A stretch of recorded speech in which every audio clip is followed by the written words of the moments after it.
somente escuridão absoluta. O saco na cabeça não permite a entrada de nenhuma luz adentro. As mãos estão amarradas atrás das costas. Você pisa cegamente no chão com seus pés, submissamente obedecendo aos guardas enquanto eles te guiam com empurrões. Você é levado para alguma sala onde, entre várias vozes masculinas, uma voz feminina ordena que o saco seja retirado de você. Você vê na sua frente uma austera mulher com um sobretudo branco, e ao lado dela há uma guilhotina. Com um gesto, ela acena para os guardas para que levem você até o aparelho. Parece que ninguém vai responder a nenhuma de suas reclamações ou gritos de socorro.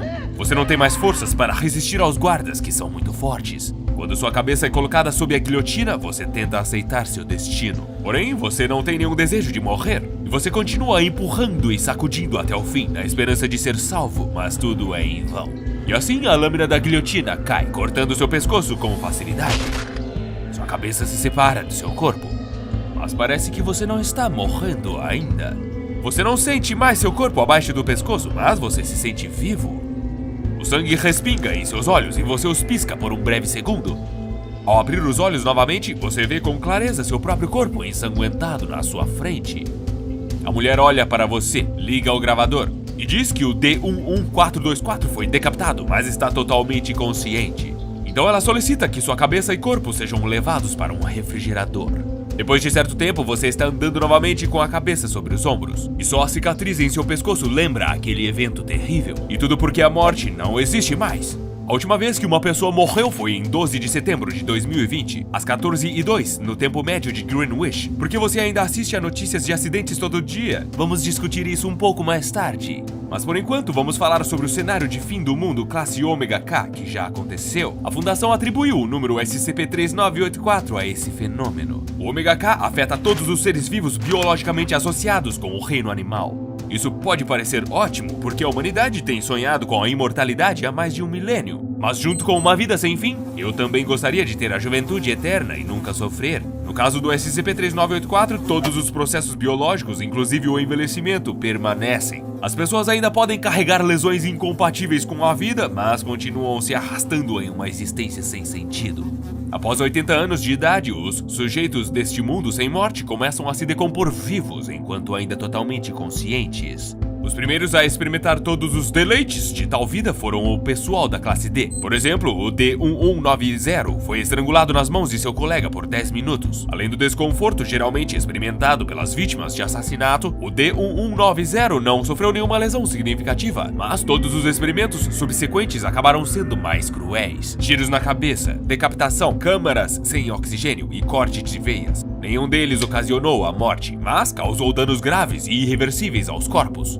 Simplificando, os sujeitos se transformam em vegetais imobilizados, condenados a permanecer neste estado para sempre, plenamente conscientes. Emily Young não suportou o fardo psicológico e decidiu ela mesma participar do experimento, enfiando uma bala em sua têmpora. Ela ficou paralisada por muito tempo. No lugar da Dra. Young, os experimentos foram continuados pela Dra. Joyce Michaels. Na véspera do Ômega K, Joyce estava se preparando para perder seu pai, já que ele iria ser desligado de máquinas vitais. E assim foi feito, mas não havia mais morte naquele momento, então o pai de Joyce permaneceu vivo. Posteriormente, dada a não eternidade dos corpos, a Dra. Joyce foi forçada a intercambiar entre 4 corpos físicos. Joyce, como muitos outros funcionários, foi atormentada pela seguinte pergunta: por que estavam proibidas as pesquisas sobre a origem do Ômega K, bem como tentativas de corrigir o fim da morte? E todos os experimentos com o pessoal da classe D pareciam aleatórios e sem sentido. Afinal, mesmo sem esses experimentos, rapidamente ficou claro que o corpo pode ser destruído. Mas as células cerebrais continuarão funcionando, mesmo quando em um estado parecido com um mingau de aveia. Mas não era isso que mais preocupava Joyce. A misteriosa morte de seu irmão Anthony era um combustível incessante para ela. Ele morrera pouco antes do momento em que a morte deixou de existir. E na época, Joyce não sabia o que realmente tinha acontecido com ele. O fato é que Anthony só esperava ajudar o pai a realizar seu sonho.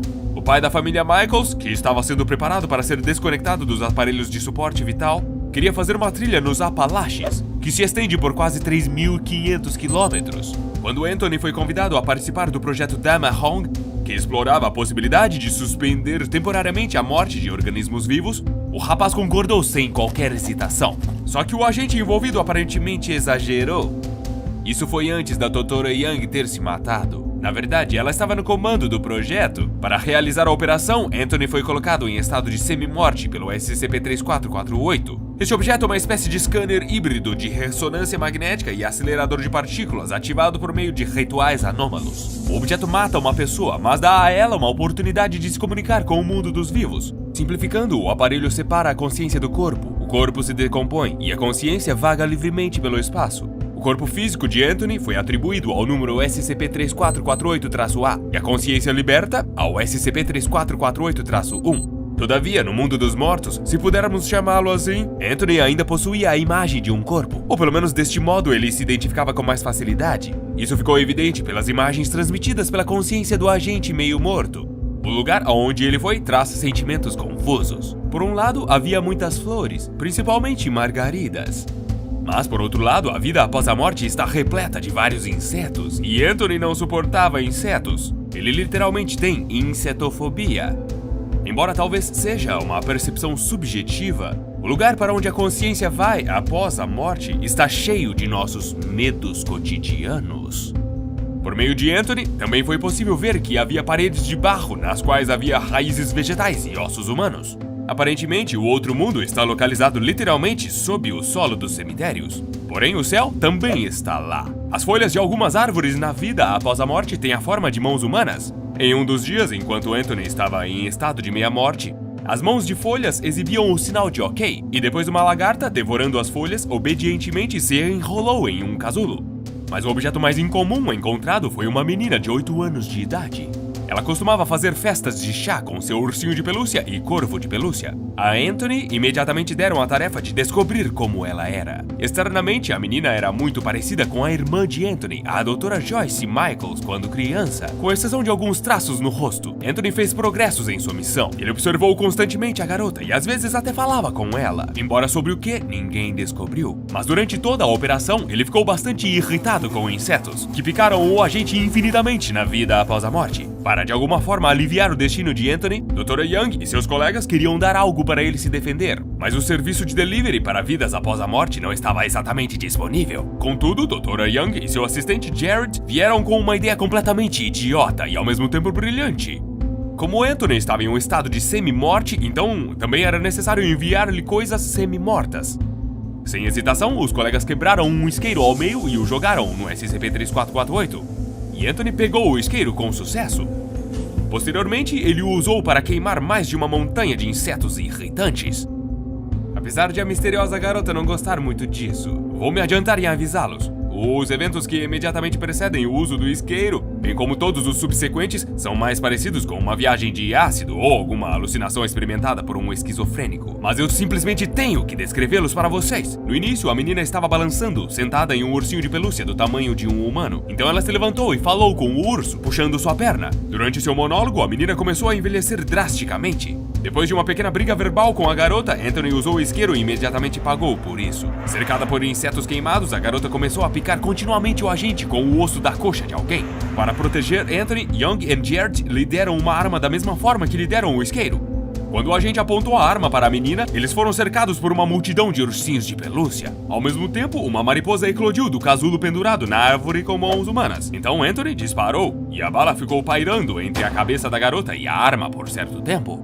Os ursinhos de pelúcia ergueram isqueiros acesos sobre suas cabeças. O jardim atrás deles pegou fogo, e todas as flores se transformaram em correntes incandescentes.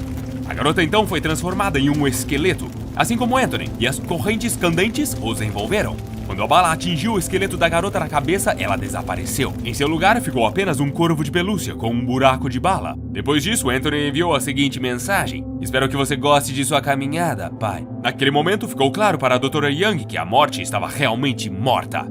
Como exatamente essa embaraçosa situação foi corrigida, ainda não se sabe. Mas, como eu disse, as pessoas ao nosso redor continuam morrendo. Como a Fundação conseguiu retornar tudo ao seu lugar? Talvez tenham ativado o toro da retrocausalidade global, que por sua vez alterou completamente o passado? Ou talvez a gerência tenha usado outra anomalia? Se você quer que a investigação sobre este assunto continue, conte-me nos comentários.